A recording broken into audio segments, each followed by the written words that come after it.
Salut à tous, c'est Hallucination et aujourd'hui j'ai décidé de vous raconter enfin mon trip le plus puissant en termes de dosage que j'ai vécu sous L.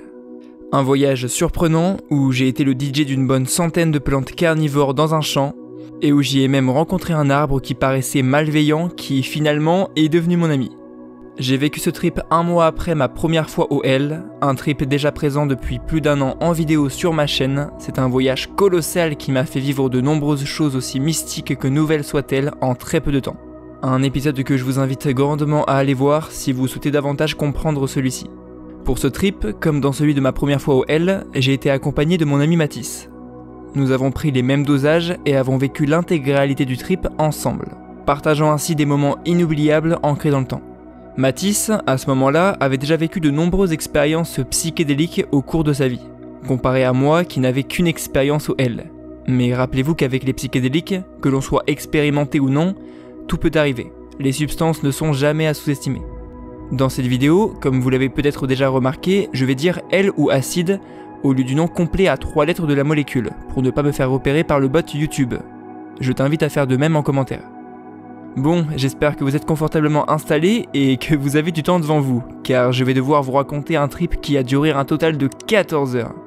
Sur ce, je vous invite au passage à vous abonner, on va dire que c'est ma monétisation psychologique.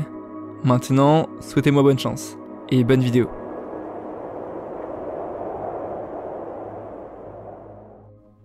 Ce jour-ci, j'y ai vécu avec Mathis mon premier trip au L. Et à peine s'être remis de l'expérience, qui a été pour moi un véritable bouleversement positif dans ma vie, on décide déjà de planifier notre prochain trip 1 mois plus tard et avec un dosage bien plus élevé. À cette date, par simple envie de découverte, je décide d'essayer une microdose de L, afin de mieux comprendre le fonctionnement de la molécule et de voir avant le jour J, celui de notre prochain trip avec Mathis, ce qu'une microdose peut donner. Pendant ces jours qui ont passé très lentement en vue de mon impatience grandissante, Mathis m'a conseillé de me préparer psychologiquement en vue de l'expérience qui approchait. Qu'il fallait que je sois prêt afin de pouvoir rentrer dans l'expérience dans un total lâcher-prise, laissant mes croyances et tout ce que je sais ou plutôt tout ce que je crois savoir sur le monde et sur moi-même de côté. Je commence également pendant cette période à méditer afin de pouvoir garder un certain contrôle sur ma respiration pendant l'expérience, en continuant également à me renseigner davantage sur le produit, quitte à revoir des choses que je sais déjà, afin d'en être sûr et de n'avoir aucune hésitation quand je serai sous les effets de la substance.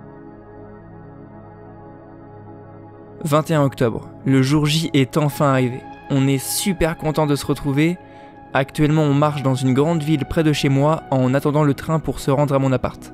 Une fois dans le train, on parle, on rigole, on avait tellement établi de liens l'un envers l'autre pendant et depuis notre dernier trip, qu'on semblait déjà en train de triper alors que l'on était tout à fait sobre. Une fois arrivé dans ma ville, on se dirige vers mon appart. Après une dizaine de minutes de marche, on arrive enfin chez moi. On s'installe tranquillement, vraiment tout se passe bien, une ambiance et une atmosphère vraiment cool et idéale. Ensuite, Mathis pose son sac sur la table près du canapé et commence à me sortir des trip killers, benzodiazépines, au cas où le trip deviendrait ingérable. Afin de stopper les effets mentaux, je précise, c'est une solution de dernier recours qui est pour moi un moyen psychologique de se rassurer. Il sort aussi de son sac 2 cartons de L bien emballés, dans un très bon état et contenant bien la substance recherchée au bon dosage. Mais aussi du protoxyde d'azote, un crackers, des ballons de couleur gris, un dé anti-stress et bien d'autres choses encore. Avant de prendre les cartons de L, et en vue de peut-être tenter un combo de prod, L plus proto pendant le plateau, Mathis décide de m'initier au ballon. Je tiens juste à rappeler que le protoxyde d'azote est une substance potentiellement très dangereuse et que les combos de prod, ce qui signifie mélanger une substance à une autre, est aussi très dangereux. Pour ce mélange, le proto va décupler les effets du L, le rendant ainsi plus puissant pendant un court instant. Nous ne sommes pas des professionnels, mais nous nous sommes beaucoup renseignés. Nous avons de l'expérience dans le vaste monde des psychotropes. Nous sommes également préparés et nous assumons toutes conséquences de nos actes, ainsi que les répercussions sur notre santé. Attention, même en faisant et en sachant tout ça, rien n'évite le danger. Tout peut tout de même arriver et c'est bien de le garder en tête. Pour commencer cette initiation, Mathis me montre alors comment craquer une capsule de proto, chose qui va beaucoup me servir au cours de ma vie. C'est de l'humour bien sûr. Je teste alors le produit, j'aspire le gaz tout en prenant des pauses afin de respirer également de l'air pour réduire les risques d'asphyxie, jusqu'à ce qu'il ne reste plus rien du ballon. Soudain, je sens mon corps devenir très lourd. Je me laisse tomber en arrière, encore heureux que j'étais assis sur le canapé, sinon la chute aurait pu être grave. Je commence à arrêter de penser et à ne plus rien entendre autour de moi, comme si je plongeais sous l'eau à plusieurs mètres de profondeur et que mon corps flottait, écrasé par la pression. Cette sensation a duré environ 15 à 20 secondes avant de s'estomper peu à peu. Une fois cette première expérience au proto réalisée, Mathis en prit un aussi. Il me disait que cela l'aidait à entrer dans l'expérience qui allait suivre plus facilement, car l'on était déjà passé temporairement dans un état second. Une fois tout ceci fait, nous décidons de consommer des cartons de L dosés à 150 microgrammes chacun à environ 15h30 de l'après-midi. Ça faisait plus de 3 heures que nous n'avions pas mangé, comme ça la montée n'allait pas être retardée à cause de la digestion. Pour une fois, je n'avais aucune, voire très peu d'appréhension. C'était bien la première fois d'ailleurs. J'étais surtout très excité. La dernière fois, Mathis et moi avons prod en même temps, et pourtant je me rappelle être monté bien avant lui. Donc en sachant ça, pour ce trip, afin de ressentir les premiers effets plus ou moins en même temps, il prit le carton en premier et 10 minutes plus tard, c'était à mon tour. Je l'avale d'un coup avec de l'eau sans ressentir le moindre stress, et c'est à partir de ce moment que nous savions qu'1 heure après, nous ne serons plus réellement dans ce monde. Pendant cette heure d'attente, on en a profité pour préparer nos affaires afin de se rendre dans un magnifique parc à 5 minutes de marche, sobre, là où on avait vécu notre dernier trip ensemble. Je prends alors une sacoche qui contient une enceinte, de l'eau pour rester hydraté, car les substances en général déshydratent beaucoup, un crackers, des capsules de proto, un chargeur et une batterie externe. Mathis prend également dans une sacoche des affaires similaires à ce que j'ai pris en y rajoutant des gants. Ensuite, en vue de la température qu'il faisait, environ 18 à 22 degrés, avec un soleil vraiment très présent entouré de quelques nuages et un ciel bleu resplendissant, on a décidé de laisser les blousons de côté et d'y aller en pull, afin de ne pas avoir trop chaud, mais en prenant en compte que l'on est en automne et que plus le temps va passer et plus le froid va s'installer rapidement. Il est important de se couvrir un minimum, car sous L, sentir le froid est difficile, et l'hypothermie est vite arrivée. On en a d'ailleurs fait les frais en fin d'expérience, malgré les précautions prises. Bon, au moins 25 minutes sont passées depuis la prise, il doit être aux alentours de 16h, on décide de partir de mon appart pour se rendre au parc. Une fois arrivé au parc, on se rend compte que la table où on avait commencé notre dernier trip est prise par des jeunes en moto. C'est vraiment exceptionnel et il faut que ça tombe aujourd'hui. Bref, Mathis me rassure en me disant de venir m'asseoir avec lui sur un banc à l'entrée du parc, à quelques mètres de là où j'avais vécu une sortie de corps 1 mois plus tôt. Je marche jusqu'au banc et en marchant, je ressens d'un coup une grosse obligation de m'asseoir en moi. Je commence à me sentir lourd, je m'empresse alors de m'asseoir sur le banc, et là, tout va beaucoup mieux d'un seul coup. Mathis et moi sommes à présent collés l'un à l'autre sur le banc, avec en face de nous une rivière, un chemin entouré d'herbes, des arbres et de la verdure à perte de vue. De là où nous sommes, nous avons aussi une très belle vue panoramique sur le ciel, et c'est là que les premiers effets arrivent. Mathis commence à avoir des petites hallucinations en ressentant les premiers effets, et c'est seulement 5 minutes après que je commence à les ressentir aussi. Les premiers effets arrivent vraiment tout doucement. Comparé à mon premier trip au L, là c'est vraiment très calme, malgré que le dosage soit bien plus élevé cette fois-ci. Je pense que c'était dû à mon état d'esprit, très détendu, très conscient, je m'étais préparé à vivre cette expérience, j'avais accepté tout ce qui pouvait se passer. Donc, les effets commencent à se manifester. Tout d'abord, je sens ma tête devenir extrêmement lourde, comme si je n'avais plus aucun contrôle sur mon cou et que la gravité s'exerçait différemment. Je perds le contrôle, ma tête tangue de gauche à droite de plus en plus à mesure que le temps passe. J'essaye d'en parler à Mathis, mais impossible. Le maximum que j'arrive à faire sortir de ma bouche sont des sortes de gémissements. Je vous aurais bien fait un exemple, mais je veux pas en mettre mal à l'aise certains. Ensuite, le battement de mon cœur se met à s'accélérer de plus en plus. Ma température corporelle commence à monter, je me sens de plus en plus ailleurs. Et je constate mes premières hallucinations. Je vois tout ce qui se trouve dans mon champ de vision onduler, se déformer, comme s'il y avait des petites vagues changeant finement de couleur sur toutes les surfaces, même le ciel. Toutes les 20 secondes, avec Mathis, on se disait tour à tour avec notre vocabulaire de mec sous L, ce que l'on venait de voir ou de vivre. C'était trop marrant, on se tapait des fous rires incontrôlables. Mentalement, je me sentais super euphorique et zen à la fois. Et pour une fois, lui et moi, on ne se sentait pas connectés. L'un ne finissait pas la phrase de l'autre, comparé à notre premier triple ensemble vécu 1 mois plus tôt. Nous avions des pensées opposées, qui se complétaient par la suite. Quand l'un imaginait ce que l'autre voulait dire, l'autre se rendait compte de l'écart absolu entre nos deux idées. Absolument aucun rapport. Après ça, je pose ma main à plat sur le banc, et je me mets à la fixer. D'un coup, ma vision devient très précise, et d'une qualité supérieure au 8K. Je peux désormais zoomer sur les surfaces et remarquer des détails visuels qui seraient invisibles pour un être humain sobre. Et toutes les sensations concernant le toucher sont décuplées. Je ne touche pas simplement un banc, je le ressens. Après une dizaine de minutes passées sur ce banc et toujours en pleine montée, Mathis me propose de se lever du banc pour aller s'allonger dans l'herbe un peu plus loin dans le parc derrière un buisson. Sur le coup, je ne suis pas très motivé par l'idée. Ayant été dessus depuis que les effets sont montés, j'avais comme impression de faire qu'un avec le banc, que c'était devenu une partie de moi. Après quelques minutes, avec la ferme intention de vivre 100% du trip ensemble, en tout cas physiquement, je finis par le rejoindre. Je me lève alors du banc et j'ai encore une impression de me lever pour la première fois, de découvrir à nouveau le fait de marcher. Je sens la gravité différemment, marcher droit et vite n'est pas envisageable. Je ne sais même pas si je serais capable de faire semblant. Après cette longue marche de seulement quelques mètres, je m'allonge à côté de lui sur le dos, tête vers le ciel. Les visuels à ce moment-là sont vraiment d'une beauté indescriptible. Le ciel est magnifique. Les premières pensées qui me viennent à l'esprit en voyant ce spectacle, c'est de me dire « Mais qu'est-ce que je suis chanceux de vivre ça !» Le ciel est parsemé de fractales infinis. Certains se découpent, d'autres se rejoignent, comme si chaque fractal incarnait une dimension. Il ondule et change même de couleur, passant du rose au orange, au magenta et j'en passe. Certains nuages se mélangent même pour former de nouveaux motifs. Des pieuvres du ciel apparaissent, mais aussi des vaisseaux spatials, et des visages ou des formes qui peuvent y faire penser. En parlant de ça, mes pensées continuent à s'accélérer. Je pense de plus en plus vite, je suis à la fois projeté dans mes pensées, puis projeté dans la réalité, à en confondre les deux. En essayant de mettre de l'ordre dans ce trafic dense de pensées qui circule dans ma tête, je me mets à visualiser un schéma de pensée, qui me permet de calculer approximativement l'émergence de certains groupes de pensées. Je voyais directement les pensées négatives et les positifs et bien plus de styles de pensée faire le tour d'un circuit imaginaire et dès qu'ils franchissaient un certain cap, ils me venaient en tête pendant un court instant.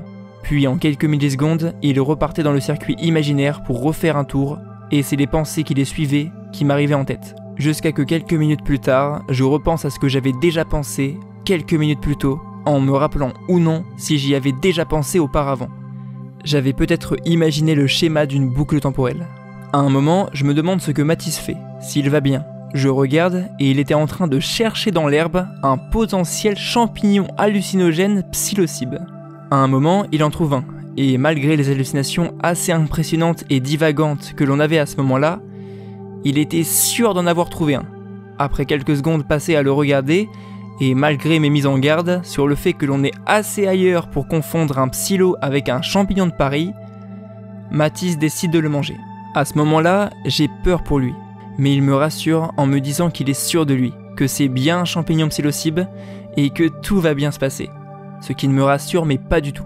Je m'inquiète un peu pour lui à ce moment-là, mais après quelques minutes, on finit par passer à autre chose. Au même moment, je décide de regarder son visage. Je vois tous les petits poils de son début de barbe ressortir et sa peau devenir jaune et vert. Il se met à sourire et à rigoler et dans ma tête je me dis « Putain, comment lui décrire ce que je vois sans le vexer ?» Car à ce moment précis, il était vraiment très moche. Il me faisait penser à une sorcière. Il commençait limite à me faire peur. Je lui ai alors sorti mon meilleur mensonge pour éviter de provoquer quelconque réaction qui aurait pu, chez lui, le mener vers un potentiel bad trip. Je lui ai dit, tout en essayant de détourner le regard, « Je te vois comme un puissant chaman » ou quelque chose comme ça.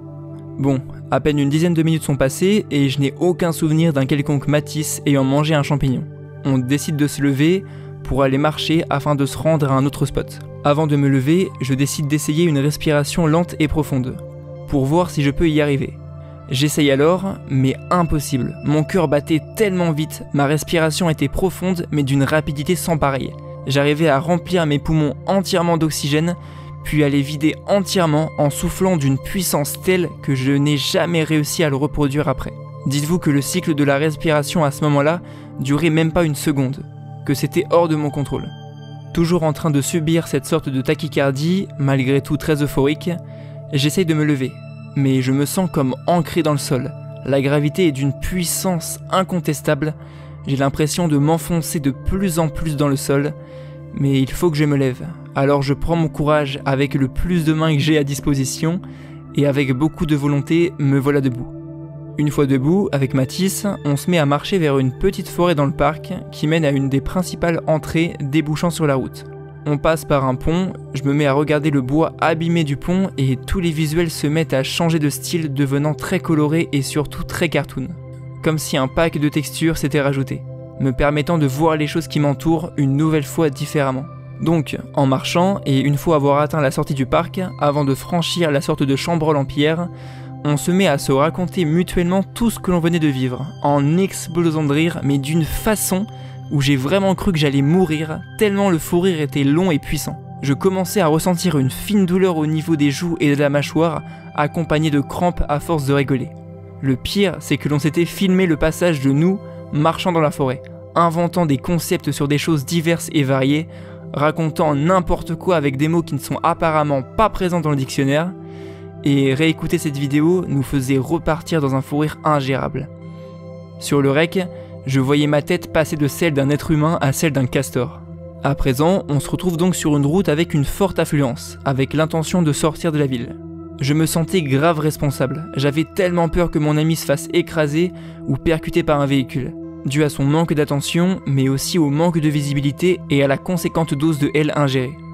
Que, à ce moment-là, je m'inquiète tellement pour lui que d'un coup les visuels se sont estompés. Je suis passé en quelques minutes d'un trip coloré, euphorique et très beau à un trip oppressant, sombre, terne et inquiétant. Heureusement, dès que l'on a passé cette route, le trip est redevenu très positif et super intense. Nous voilà à la sortie de la ville, près d'un pont où s'y trouve un chemin de fer accessible via une montée d'herbe. Mathis décide d'y monter pour s'allonger dans l'herbe en pente. Il monte tranquillement en haut en 2 à 3 pas. Maintenant, c'est à mon tour. J'essaye, mais mes notions de distance sont vraiment très altérées. J'ai l'impression de devoir monter l'Everest. Ça me paraît super haut et vraiment très périlleux. En vous épargnant les détails, je finis tout de même par y arriver, en rampant comme si le vide était à mes pieds alors que j'étais collé au sol. Une fois arrivé là-haut, on s'allonge avec Mathis. Et c'est là que les visuels ont été très intenses. J'aperçois des déformations psychédéliques semblables à des formes kaléidoscopiques, suivies par des tracers d'aberrations chromatiques qui s'étendaient et se mélangeaient dès que je bougeais la tête, accompagnés constamment de changements de couleurs allant du jaune au rouge au magenta et j'en passe. Ces visuels s'intensifiaient de plus en plus, j'arrivais également à zoomer sur les surfaces, ce qui bouleversait toutes les hallucinations et les rendait encore plus complexes qu'ils ne l'étaient déjà. Je n'avais pas une, mais plusieurs couches d'hallucinations. En plus de ça, on s'était installé juste à l'entrée de la ville. On voyait donc plein de voitures passer.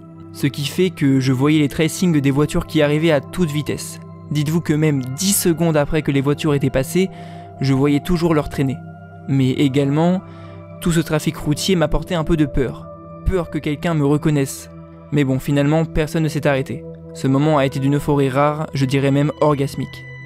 Mentalement, les idées s'enchaînent, les pensées se bousculent, je souhaite simplement sortir une phrase de ma bouche, mais tout sort en même temps.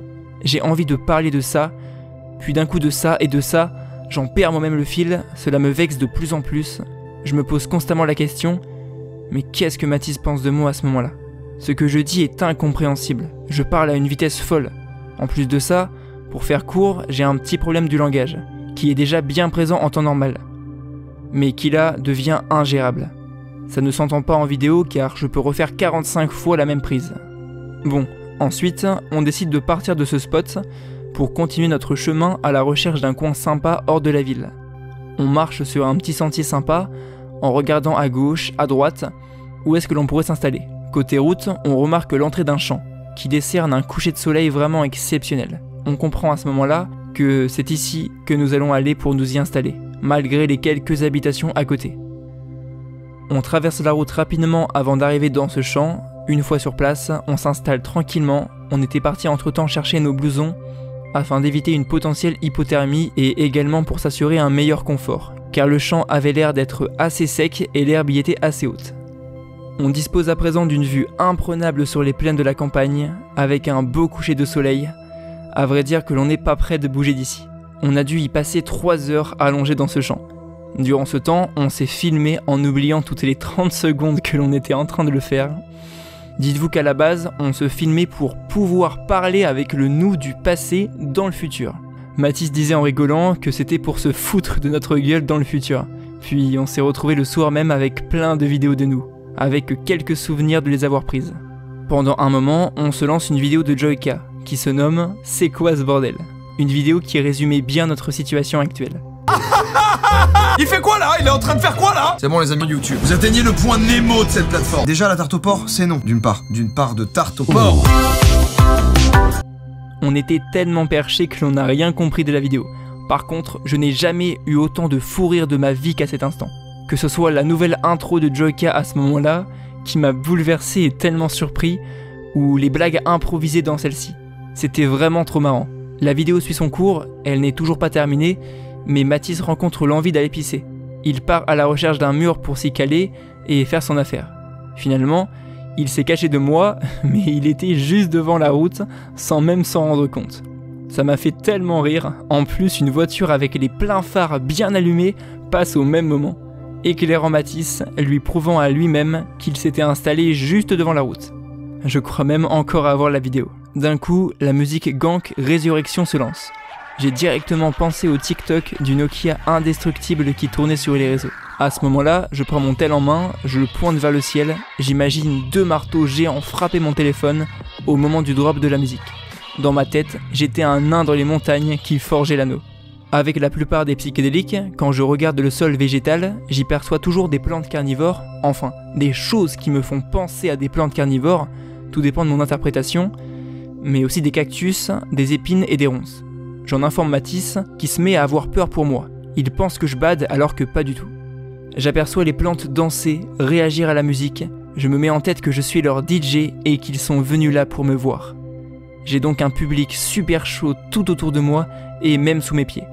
La foule est déchaînée, j'explose de rire en étant très satisfait. Je me mets à danser et toutes les plantes me suivent, vraiment incroyable ce moment. Juste après, j'ai eu accès à une sorte de synergie. Je pouvais goûter la musique. Certaines avaient bon goût et d'autres non. Sur le moment, j'ai dit à Mathis « Hey, change de musique, elle est vraiment pas bonne celle-là !» Et ça me paraissait vraiment normal. Finalement, on a fini par quitter les champs, il faisait quasiment nuit et on y est ressorti couvert de terre, mais très heureux d'avoir partagé ce moment fabuleusement intense ensemble. En repartant, on repasse le pont. Je me mets à filmer Mathis qui se place en plein milieu et lance le remix tech de Lorenzo. Dans la musique, au moment du drop, le personnage dit « C'est quoi le sens de la vie ?» Il crie très fort « Prendre de la coke et baiser des putes !» Avec l'écho, il a crié tellement fort que l'on a dû réveiller une bonne partie des maisons présentes autour. On entend même sur le rec quelqu'un crier « Oh mais ferme ta gueule !» Et c'est après ce petit désagrément auprès des habitants de ce coin de la ville qu'on décide de retourner dans le parc. On revient dans le parc, il fait totalement nuit. J'aperçois un grand arbre, à mon avis ça doit être le plus grand du parc. De loin, je vois qu'il essaye de me faire peur, il tente de m'intimider. J'aperçois son aura maléfique qui émane de lui, il devenait de plus en plus impressionnant et menaçant. Malgré tout, j'ai pensé à tout ce que l'homme infligeait à la nature, et en échange, tout ce que la nature apportait à l'homme. L'écart était vraiment gigantesque. J'avais l'envie d'inverser les rôles, de me soumettre à sa volonté, de lui montrer que je ne lui voulais pas de mal, tout en m'approchant tout doucement pour ne pas l'effrayer. Après une dizaine de mètres, j'arrive enfin devant lui à 1 mètre près. J'ai senti qu'il commençait à m'accepter. Une connexion s'était réellement établie. Il devenait de plus en plus calme, zen et posé. Il était empli de bienveillance. Je m'approche encore pour le toucher avec ma main, puis encore un peu plus pour lui faire un câlin. Puis là, j'ai fermé les yeux et j'ai ressenti toute son énergie entrer en moi et toute la mienne entrer en lui. J'arrivais même à la visualiser. Un moment de pure harmonie avec la nature. Cette belle harmonie arrêtée brusquement par un couple qui passait par là. J'avais à moitié honte et à la fois j'avais à moitié honte d'avoir à moitié honte. Et j'avais une nouvelle fois peur de les connaître, avec l'impossibilité due aux alus, plus le fait qu'il faisait nuit, d'identifier leur visage. En plus, ils avaient 2 chiens. J'avais l'impression qu'ils étaient énormes et assoiffés de sang. Je les voyais changer de forme et de taille. Au début, je les voyais comme 2 loups terrifiants, et plus le temps passait, plus je les voyais comme ils étaient réellement. À ce qui paraît, j'avais affaire à 2 petits chiens tout mignons. Ensuite, on s'assoit sur un banc entouré de branches et de racines d'un arbre présent juste derrière. On avait emmené du proto en guise de combo. On se prend un ballon chacun, on constate une remontée de visuel assez intense. Ces effets visuels se manifestaient principalement dans ma vision périphérique. Je sentais l'arbre derrière moi qui avait l'intention de m'envelopper à l'aide de ses branches et de ses racines. Psychologiquement, je n'étais pas inquiet. Au contraire, j'acceptais tout contact. Il était loin d'être malveillant à mon égard. Après ça, on décide de marcher un peu en ville, environ 1 à 2 heures. On remarque progressivement les effets qui continuent à descendre. On se croit alors totalement redescendu lorsque l'on croise un groupe de personnes. On les fixe avec un grand sourire aux lèvres, tentant de les approcher pour entamer une conversation. Mais cela demande bien trop de concentration dans notre état actuel. Alors on se met à éclater de rire devant eux. C'est là qu'on a compris que les effets n'avaient pas complètement disparu et que l'on était juste encore un peu ailleurs. En marchant, on se pose sur un banc dans un petit coin sympa, avec une petite rivière artificielle à côté, où l'on parle de nos problèmes, de nos vies, du trip que l'on vient de vivre ensemble, et chacun de notre côté. On lance un peu de musique, où l'on se met à danser, pour s'y libérer en quelque sorte. Ce moment a été thérapeutiquement très inspirant, malgré que j'aurais aimé qu'il le soit un peu plus. Sur le chemin du retour, en attendant à un passage piéton, on voit une voiture de sport passer. À partir de là, rien n'est habituel. Avec Mathis, on se dit tout bas, « Attends, imagine, il s'arrête net, il recule pour venir nous parler comme dans les films. » Et là, la voiture s'arrête net, puis commence à reculer, et au moment où elle arrive à notre hauteur, le conducteur baisse sa fenêtre, nous demande d'approcher, chose qu'on fait sans vraiment le faire, et une fois devant la voiture, il nous dit avec une grosse voix « Eh les mecs, vous savez pas du toji ?» À ce moment-là, un autre groupe vient vers nous en sortant de nulle part. En sachant qu'il n'y a personne d'autre dans la rue, on commence à paniquer. On imagine qu'ils vont nous enlever ou pire. On se met alors à partir en leur souhaitant toutes les formules de politesse qui peuvent exister. « Bonne soirée les mecs, au revoir, ouais, c'était sympa, c'est sympa !» Puis au premier croisement de rue, on entame un méga sprint jusqu'à chez moi. On arrive à mon appart, complètement soulagé et un peu sous le choc tout en rigolant de ce qui vient de se passer. Juste après, on se cale dans le canapé, l'un à côté de l'autre, et on se lance le premier épisode de la nouvelle saison, la saison 5 de Rick et Morty. L'épisode est complètement dingue, j'ai tellement accumulé de fatigue due à ce trip très intense et très long que j'ai du mal à me concentrer ou même à comprendre tout l'épisode. Celui-ci nous montre un univers parallèle où le temps passe plus vite et où Morty peut voir directement l'impact de ses actions sur le futur dans cet univers. Je vous conseille vivement de le regarder pour vraiment comprendre ce que je tente de vous expliquer. Après ça, on décide de s'ouvrir quelques capsules de proto. Le problème, c'est à cause de la pression, de certaines capsules et du manque d'énergie et de force à ce moment-là, on n'arrive pas à les ouvrir avec le crackers à la force de nos mains. Alors on décide d'accrocher le ballon au crackers qui contient la capsule, d'ouvrir la fenêtre, et vu que j'habite au 2e étage, on lance par la fenêtre le cracker, et quand le cracker touche le sol, l'ouverture de la capsule explose et le ballon se remplit. C'est là que Mathis me dit de courir en bas du bâtiment pour aller la récupérer avant que le gaz ne s'échappe. Je me mets alors à courir dans la cage d'escalier. Une fois arrivé en bas, je me rends compte du bruit que ça faisait, un gros tchhh. Je ramasse le ballon et remonte en haut avec le matériel. Sur le moment, on explose de rire en essayant de se mettre à la place des voisins, qui doivent vraiment se demander ce qui se passe là-haut. On en ouvre alors 1, 2, 3, un total de 7 capsules à tour de rôle. Parfois la pression éclatait du premier coup, et parfois la même capsule pouvait faire plusieurs voyages par la fenêtre. Vraiment très euphorique. Les ballons n'ont pas été d'une intensité remarquable, en vue de ce que l'on venait de vivre, ils ont pour ma part fait revenir pas le moindre effet psychédélique, et pendant les 15 à 20 secondes d'effet pour chaque ballon, j'ai essayé d'écouter pour voir si j'arrivais à entendre aussi ce que Mathis me répétait qu'il entendait. Il appelle ça les wing-wing. Finalement, je ne les ai pas entendus. Mais si ça vous parle, n'hésitez pas à le soutenir en commentaire. La soirée continue, on discute, on aperçoit toujours après bien 14 heures de trip et des mini-fractales sur les surfaces, d'une complexité toujours aussi indescriptible, mais on doit vraiment forcer sur nos yeux pour les remarquer. Afin d'aider pour s'endormir, Mathis me propose des médicaments pour aider à trouver le sommeil. Je les ai quand même refusés, car à notre dernier trip, je n'avais eu aucun mal à m'endormir, malgré la conséquente dose de L ingérée 12 heures plus tôt. C'est alors que l'on s'est mis à éteindre les lumières en tentant de s'endormir.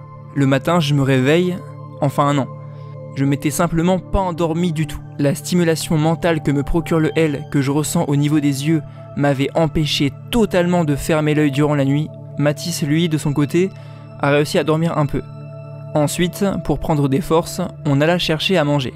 Le seul resto ouvert était une sorte de fast-food épicé qui n'avait pas l'air d'être très clean. On rentre à mon appart, On se regarde les vidéos que l'on avait pris la veille pendant que l'on tripait, puis vient l'heure de le raccompagner à la gare pour lui dire au revoir. Retour chez moi après l'avoir déposé, je pense n'avoir jamais vécu une descente pire que celle-ci. Mon meilleur ami est parti pour rentrer chez lui, je ne sais pas quand est-ce que l'on se reverra, peut-être jamais, qui sait. Je devenais parano et je stressais de plus en plus. J'avais vécu la veille un super trip d'une intensité remarquable qui m'avait retiré toute mon énergie et auquel je n'avais pas encore pu me reposer, ni même dormir depuis cet événement. J'étais de plus en plus triste, je me mettais à pleurer, je fondais en larmes, et si ce n'était pas suffisant, le fast-food épicé de merde que l'on avait mangé le midi m'avait rendu malade. Je pense que mon corps n'appréciait pas les épices, et il me l'a bien montré. Après 4 bonnes heures aux toilettes à tanguer, luttant contre un sommeil que même si je le voulais, je ne pourrais pas atteindre, je m'allonge dans mon lit, épuisé à la limite du possible, en tentant de trouver le sommeil que j'avais jadis tant cherché. Le lendemain, je me réveille, pas très en forme, mais mieux que la veille. Je suis moins dépressif que le jour d'avant, je vais bien, je suis content, même très content, d'avoir vécu ce trip avec lui. Je n'ai aucune envie de reconsommer, dû à mon importante fatigue mentale, qui est toujours présente, mais aussi car je voulais prendre le temps de bien digérer mon trip. Et que je trouvais que cela ne servait plus à rien, pour moi, de trip sans réel but, ni sans aucun sujet précis. Je dirais que ce trip m'a écarté des substances dites récréatifs. Depuis cette période, je ne consomme plus de substances pouvant m'affecter et me nuire physiquement. Et je limite mes consommations uniquement à certains psychés 1 à 2 fois par an, sans obligation. Ça doit être aussi pour ça que je n'ai plus beaucoup de trips personnels à vous raconter sur la chaîne. Dans les semaines et les mois d'après, j'ai remarqué être plus proche de la nature, ressentir plus de choses et d'émotions à leur égard. J'ai commencé à considérer les arbres, l'eau, la nature et tout ce qui m'entoure davantage. J'aimais justement revenir dans les lieux où j'ai vécu toutes ces choses pour les ressentir à nouveau et leur montrer que j'étais là pour eux. Et surtout que je ne les avais pas oubliés. À ce moment-là, je savais que le trip m'avait accordé que du positif. Mais au bout d'un an, j'ai eu l'impression mentalement d'avoir un peu changé. C'est normal de changer au fil du temps, mais j'ai remarqué que certains troubles mentaux s'accentuaient, qu'ils devenaient plus compliqués à gérer. Après, est-ce que cela a à voir avec le L ? Je ne sais pas, mais ça se peut. J'ai remarqué une nouvelle fois les portes de la perception s'ouvrir à moi. Mais un petit peu trop. Déjà qu'habituellement je vois les choses différemment des autres, dû peut-être à certaines prédispositions psychologiques, mais là, ce goût pour la différence était encore plus prononcé. Je commençais à me déconnecter de la réalité en sachant que je pouvais changer, mais que la réalité, elle, ne changerait pas. Après ce trip, j'ai aussi commencé à méditer de plus en plus et à constamment refouler mon ego. Je pense que cela a un rapport avec ça. Car pendant tout le trip, Mathis et moi, on était très proches, que cela soit physiquement comme psychologiquement. Et plus les effets diminuaient, et plus je sentais des barrières psychologiques revenir en moi, faisant en sorte de nous séparer et de nous éloigner. Ce qui me frustrait énormément. J'avais l'impression d'être prisonnier de ma psychologie, de mon ego, du moi, et des choses qui m'aidaient ou non à prendre des décisions. Le L m'a permis de lever toutes ces barrières et de passer un véritable moment libre d'esprit, d'action et de choix, avec quelqu'un que je considère être une très bonne personne. Je rajoute que j'ai vécu ce trip dans un total lâcher-prise. J'ai réussi à lâcher prise, selon moi car je n'étais pas seul, et que j'étais avec quelqu'un que j'apprécie et auquel j'ai une entière confiance, et avec qui je me sens bien. Mais aussi car pour la première fois de ma vie, j'étais réellement bien préparé. J'avais réussi à être dans un état d'esprit qui me permettait d'accepter tout ce qui pouvait se passer durant l'expérience. J'étais simplement persuadé que tout allait bien se passer. Et vu que j'y croyais dur comme fer, cela s'est bien passé. Je sais que je le répète souvent, mais il faut savoir que l'état d'esprit et l'environnement vont très fortement influencer un trip. Surtout avec les substances psychédéliques. Même si ça aurait pu tout aussi bien se passer autrement, malgré toutes les préparations, les substances psychoactives restent potentiellement très dangereuses. Globalement, j'ai aimé vivre ce trip, malgré que je trouve que le dosage utilisé est bien trop élevé. Et que le L peut nous offrir des trips incroyables avec des dosages bien plus bas. Qu'avec cette substance, il ne faut pas miser sur le dosage, mais plutôt sur l'état d'esprit et l'environnement, ainsi que les personnes qui nous accompagnent. J'ai trouvé cette expérience moins puissante que ma première fois au L, alors que cette fois-ci, le dosage était bien plus élevé. Cela doit être dû au set and setting, et le fait que c'était ma première fois. D'ailleurs, si la notion du set and setting vous est inconnue, n'hésitez pas à aller voir ma vidéo dessus. J'en parle de A à Z en approfondissant sur le côté psychédélique que cela peut apporter.